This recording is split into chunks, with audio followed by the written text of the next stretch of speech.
तो दोस्तों इस तरह से हम वापस दिल्ली की तरफ मुड़ गए। पहले हम जाएंगे सिद्धिविनायक। सिद्धिविनायक के लिए हमने दादर लोकल से उतरे और यहाँ से हमने की टैक्सी बुक। यहाँ से हमने टैक्सी बुक जैसे ही करी, टैक्सी बुक करते ही हम चल पड़े ये फ्लाईओवर के ऊपर, दादर फ्लाईओवर। और ये फ्लाईओवर से उतरते ही सामने जो है दादर की है सब्जी मंडी और लोकल मार्केट। यहाँ से आपको सब मिल सकता है सब्जी सुब्जी।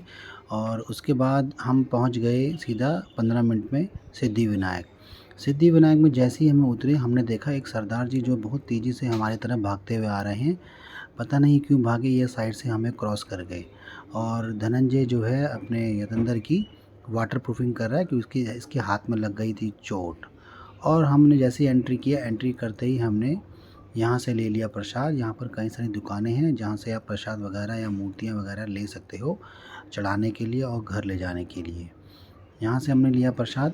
इस समय 5 बज रहे थे शाम के, ज़्यादा भीड़ नहीं थी क्योंकि शुक्रवार को भीड़ नहीं होती है। और फिर हम चल पड़े बाबा जी के दर्शन करने के लिए। धनंजय लीड कर रहा है, बाकी पीछे चल रहे हैं। और बोलो गणपति बप्पा मोरया। और जैसे ही हमने गणपति जी के दर्शन किए, हमें दिखे बाहर मूसक जी। मूसक जी के कान पे कुछ बोलोगे तो इच्छा पूरी होती है। देखे जैसे कि ये अपनी इच्छा पूरी करने की कोशिश कर रहे हैं नितेश जी। और जैसे ही आप बाहर आओगे, क्लॉक रूम है, क्लॉक रूम के बाहर आपको एक टीवी दिखाई देगा जहाँ पर लाइव आप बप्पा जी के दर्शन कर सकते हैं 24/7। और ये है चार्जेस।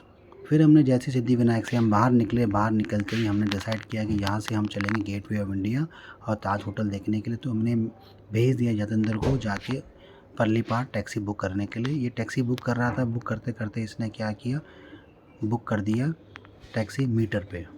और अंकल जी बहुत ही अच्छे थे, तो अंकल जी को मैंने बोला अंकल जी एक टैक्सी और बुक कर दो, क्योंकि एक टैक्सी में मुंबई में 4 लोग बैठ सकते हैं, उसके ज़्यादा बैठेंगे तो चालान कट जाएगा 5,000 रुपये का।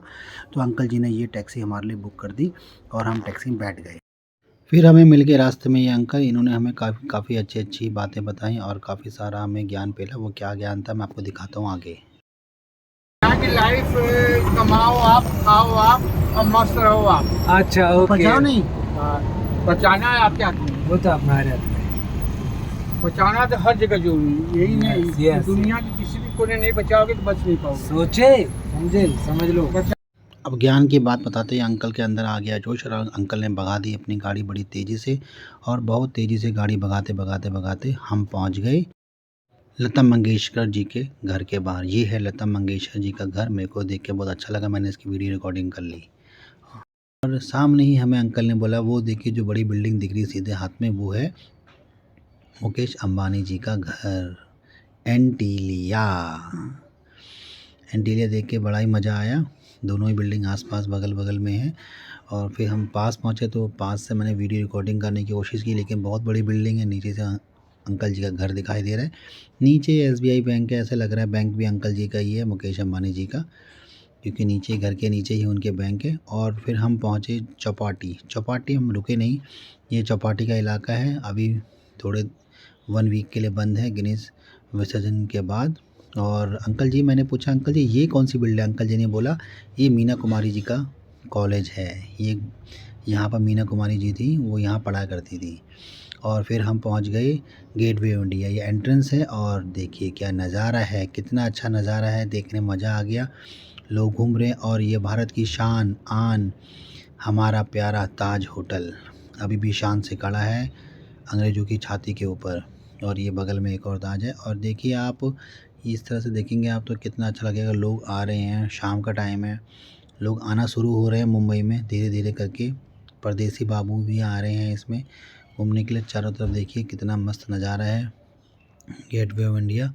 एंड ये है गेटवे ऑफ इंडिया के सामने जो ड्राइव है। उसके बाद यहाँ से हमने जो है यू टर्न लिया और यू टर्न लेके हम चल पड़े वापस अपने रेलवे स्टेशन की तरफ। और आप देखेंगे सीधे हाथ में जो ये है अपनी आन शान ताज होटल का कॉरिडोर। ये अभी थोड़े दिन के लिए यहाँ से मेन एंट्रेंस ही बंद कर रखा है, यहाँ पर काम चल रहा है। इसकी जो मेन एंट्रेंस है अभी आगे से कर रखी है। आप देखेंगे आपके उल्टे हाथ में ये है मेन एंट्रेंस आजकल। और यहाँ से हम निकल पड़े और निकलते ही मेरे को सामने दिखाई दिया सीएसटी स्टेशन। अरे वाह क्या शानदार स्टेशन है, मज़ा आ गया देख के। ऐसा लग रहा था कि अद्भुत नज़ारा, अद्भुत, अविश्वसनीय, अकल्पनीय। और ये सामने है बीएमसी की बिल्डिंग। और हम पहुंच गए अपने रेलवे स्टेशन जहां से हमने ट्रेन पकड़नी थी, मुंबई सेंट्रल। मुंबई सेंटर में जैसे ही उतरे तो जतेंद्र चौधरी और बाकी मेरे फ्रेंड्स को थोड़ी सी कुछ तलब हुई। चौधरी साहब ने मुझसे परमिशन ली और घुस गए इसके अंदर, और मैं और धनंजय जो हैं नहीं घुसे। हमने सोचा कि हम कुछ और प्लान करते हैं, तो धनंजय मुझे एक दुकान पे ले आया जहाँ पर फुलफुले मिल रहे थे, और यहाँ हमने जो है फुलफुले वगैरह खाए। और ये फुलफुले आप कैसे बनते हैं आपको दिखाता हूँ। आइए, इसको मैंने कहा कि थोड़ा फुलफुले बना, तो इसने हाथों से कचुम्बड़ बना दिया इसका।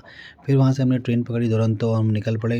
रास्ते में मुझे ये डैम दिखाई दिया, और ट्रेन की स्पीड कितनी तेज़ थी दुरंतो की। इस तरह से चल के हम लोग अपने स्टेशन दिल्ली पहुँच गए, और 4:56 में मैंने अपने एरो सिटी की